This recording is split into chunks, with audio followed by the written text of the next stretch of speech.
Restoratif justice menjadi alternatif penyelesaian berbagai kasus pidana demi tercapainya keadilan bagi semua pihak.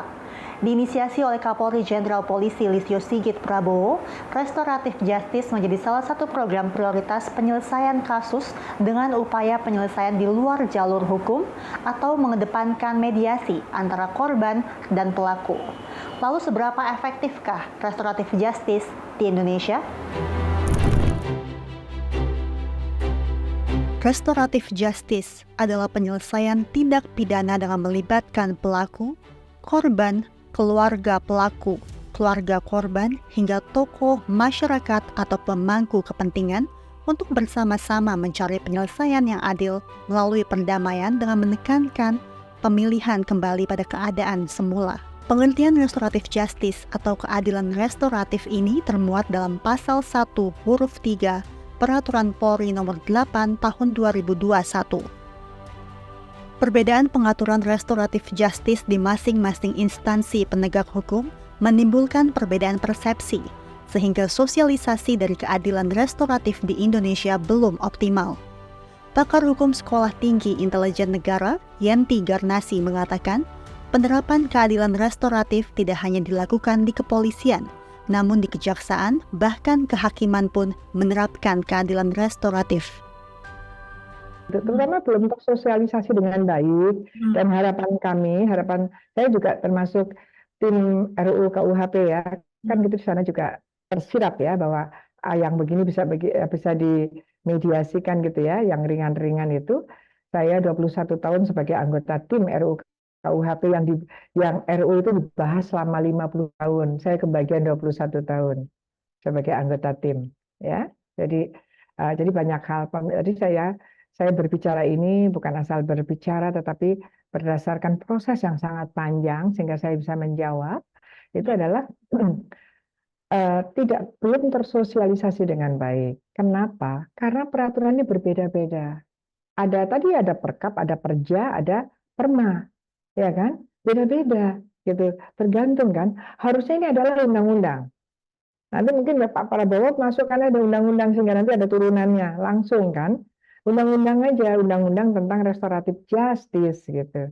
Bukan perja, lebih bagus begitu ya. Jadi bisa seragam gitu ya, seragamnya gini loh. Semua juga tahu di perkap tindak pidana apa saja yang boleh, kemudian nanti kan tinggal prosesnya, bagaimana datangnya, bagaimana mediasi, kan itu teknis sekali ya, mudah ya itu ya. Tapi tadi harus sama. Ini belum sama. Ini yang agak lama kami prihatinkan karena masing-masing. Jadi kalau sama, nanti kan bisa lihat bahwa harusnya sejak awal, sejak di penyidikan harus sudah ada ini mediasi gitu ya, mediasi. Ya, dibantu oleh penegak hukum, membantu. Baik, ini kita tersedia mediasi, tersedia restoratif justice gitu ya, terutama kepada korban diberitahukan ini dan kemudian kepada pelaku mau ini apa tidak dengan bagus gitu ya, karena itu tadi menghindari pemidanaan, karena kan sudah kita daftar ya, kita kriteriakan yang boleh di restoratif justice bukan yang kejahatan-kejahatan besar gitu ya. Apalagi yang delik-delik aduan kan betul-betul berkaitan dengan si pengadu ya. Artinya ini juga harus disampaikan karena delik aduan itu sebelum masuk ke pengadilan, walaupun kita sudah lapor, itu boleh dicabut kembali gitu. Ya, ini kan harus disampaikan. Jadi kalau yang dalam masa sampai dia belum ke pengadilan, masing-masing tahapan itu dari subsistem peradilan pidana itu menyampaikan ini bisa di restoratif justice ini begini tapi silahkan gitu ya. Jadi itu hal-hal ini yang pendekatan persuasifnya kan, kalau nggak salah, kalau apalagi di penyidikan ya, penyidikan itu kan beda ya. Polisi itu kan beda kan, polisi itu kan punya, bukan hanya sekedar kepolisian maksud saya ya.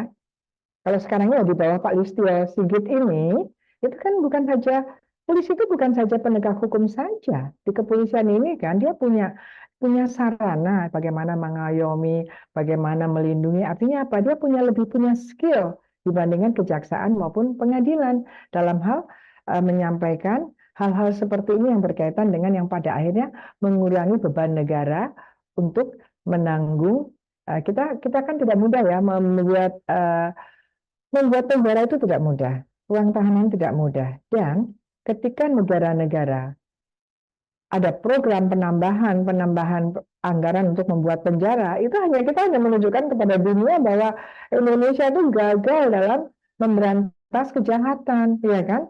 Artinya apa? Gagal dalam pencegahan, ya kan?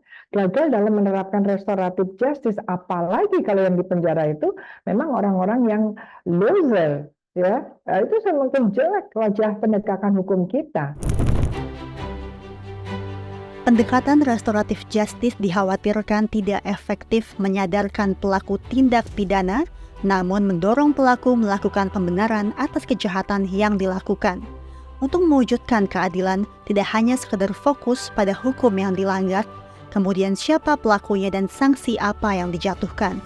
Perlu dicermati, keadilan akan tercapai jika hukum berhasil melihat siapa yang dirugikan dan apa yang dibutuhkan untuk pemulihan korban.